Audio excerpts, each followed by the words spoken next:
থেকে এরকম যৌতুকের কারণে জামাইয়ে কষ্টতে এরকম পরপর কয়েকবার গ্রামীণও বিচার হয়েছে। গ্রামীণ বিচারের কারণে আমি বারবার আমি কোনো এফআইআর দেখাম না করে গ্রামীণ বিচারের তারা দিয়া দিই। ইদানিক আবার আমার মাইয়াটার সেই যৌতুকের অশান্তি মাইয়াটারে কষ্টতে। তো 28 মার্চ মেয়েটারে আমি আনছি আমার বাড়িতে। এখানে আনার পরে মাইয়াটা খুব অসুস্থ, ডাক্তার দেখাইয়া সুস্থ করছি। সুস্থ করার পরে 18 এপ্রিল আমার বাড়িতে আর কবে ছুটি নিয়েছে না নিয়েছে কিচ্ছু আমি জানি না। 18 এপ্রিল বাড়িতে এই আমার মাইয়াটায় ফার্স্টে কইছে তোমার মোবাইলের লকটা খুলিয়া দাও, আমি তোমার মোবাইলটা দেখি। তখন তার মামা না কেউ সঙ্গে আছে, মামারাও বিনতি করছে, মামা আপনার বাইকনার এখন মোবাইলটার লক খুলে দিতে পারবেন। যখন ও মোবাইলটা হাতে নিছে তখন আমার মাইয়ার এক হাতে ধরছে আর এক হাতে ধাক্কা মারিয়া বিছনার মধ্যে ফেলে থাপ্পড় দুইটা দিয়ে মোবাইলটা হাতে নিয়ে চুপচাপ ঘর থেকে বাইরে যাবে। তখন আমি রান্নাঘর থেকে বাইরে কইছি বাবা তুমি কই যাও, তবে আমি যাইলাম গিয়ে আর মামা তুমি আও কইয়া মামারে ডাকে। আমি মামারে কইছি যে আপনি খেয়ে কিনতে গেছে আপনার বাসা, আমি কিচ্ছু জানি না, ইয়ে করেন বসে এনে কিন্তু কোনো মানুষের বাড়ি আমি একটু ভদ্রতা তো করতাম।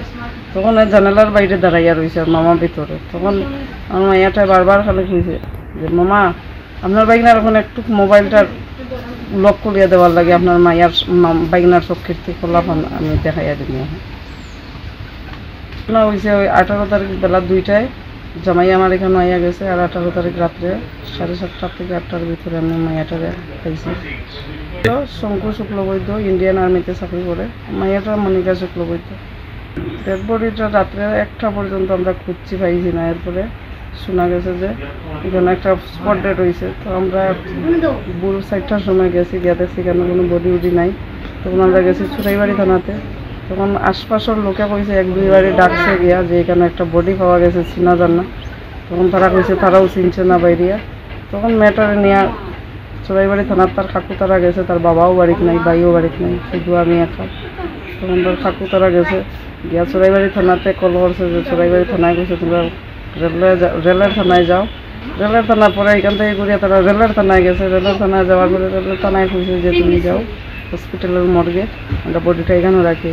তখন গিয়ে হের কাপড় চোপড়ে হেরেছি না আগে ওরা বডিটা তার ক্ষত বিক্ষত হয়ে গেছে। আমি স্যার এখন উচিত শাস্তি চাই, আর কিছু চাই না, শুধু তার শাস্তিটাই চাই। আমার আগে একটা মাইয়ার জীবন ধ্বংস করছে, এটাও বিয়ার পরে মাইয়াটারে টাকা পয়সা দিয়া ডাইভোর্স করছে। তখন আমার মাইয়াটার জান শেষ করছে, আরও কত মাইয়া তার পিছনে লাগিয়ে আছে। কয়েকদিন পরে একটা মাইয়ার পিছে পড়ে, কয়েকদিন পরে একটা মাইয়ার পিছে পড়ে।